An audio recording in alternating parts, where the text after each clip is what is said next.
हमारे हृदय की गहराइयों में एक तीव्र इच्छा छिपी है कि कोई हमारी आवाज सुने। अकेलेपन और अलगाव के बीच हम चाहते हैं कि कोई हमारी कहानी सुने और समझे। निराशा के क्षणों में जब हम मदद के लिए चिल्लाना चाहते हैं लेकिन हमें लगता है कि कोई सहारा नहीं है, हम सहज रूप से किसी बड़े अस्तित्व की ओर हाथ बढ़ाते हैं। यह मानवता की सबसे मूलभूत आकांक्षा है। राजा सुलेमान ने यरूशलेम में मंदिर के समर्पण समारोह के दौरान सभी लोगों के सामने घुटनों पर बैठकर प्रार्थना की। हे प्रभु परमेश्वर, अपने दास की प्रार्थना और विनती सुन, अपनी आंखें खोल। एक राजा 8:22-30।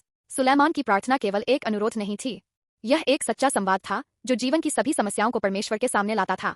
उसने विनती की कि जब लोग युद्ध, अकाल या बीमारी के समय मंदिर की ओर प्रार्थना करें तो परमेश्वर उनकी प्रार्थनाओं को सुने।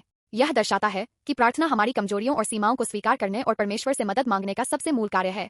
सुलेमान के समय में मंदिर प्रार्थनाओं के उत्तर का केंद्र था, लेकिन यीशु मसीह के आगमन से सब कुछ बदल गया।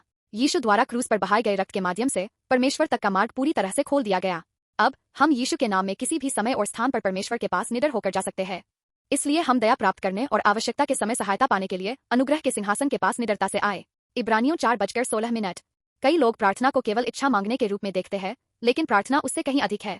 प्रार्थना हमारी सीमाओं को स्वीकार करने, परमेश्वर से मदद मांगने और उनके साथ गहरे संवाद का कार्य है। प्रार्थना के माध्यम से हम चिंता और भय को छोड़ सकते हैं, परमेश्वर के प्रेम और इच्छा को खोज सकते हैं और जीवन का सच्चा अर्थ और उद्देश्य पा सकते हैं। यीशु मसीह के माध्यम से की गई प्रार्थना एक साधारण अनुरोध से कहीं अधिक है। यह परमेश्वर के साथ हमारे रिश्ते को गहरा करने का एक शक्तिशाली साधन है। हमारी प्रार्थनाएं कभी केवल गूंज नहीं होती। परमेश्वर हमारी आवाज सुनता है और समय पर उत्तरों के साथ हमारा मार्गदर्शन करता है। क्या इस समय आपके हृदय में कोई भारी बोझ या अनकही चिंता है? अब और अकेले संघर्ष न करें। यीशु के नाम में परमेश्वर से हृदयपूर्वक प्रार्थना करें। आपकी प्रार्थनाएं स्वर्ग तक पहुंचेंगी और अद्भुत उत्तरों के साथ लौटेंगी। परमेश्वर आपसे प्रेम करता है और आपकी आवाज की प्रतीक्षा कर रहा है। और यह वह भरोसा है जो हमें उसमें है कि यदि हम उसकी इच्छा के अनुसार कुछ मांगते हैं तो वह हमारी सुनता है। 1 यूहन्ना 5:14। अब यीशु के नाम में अपना हृदय परमेश्वर के सामने उंडेल दें।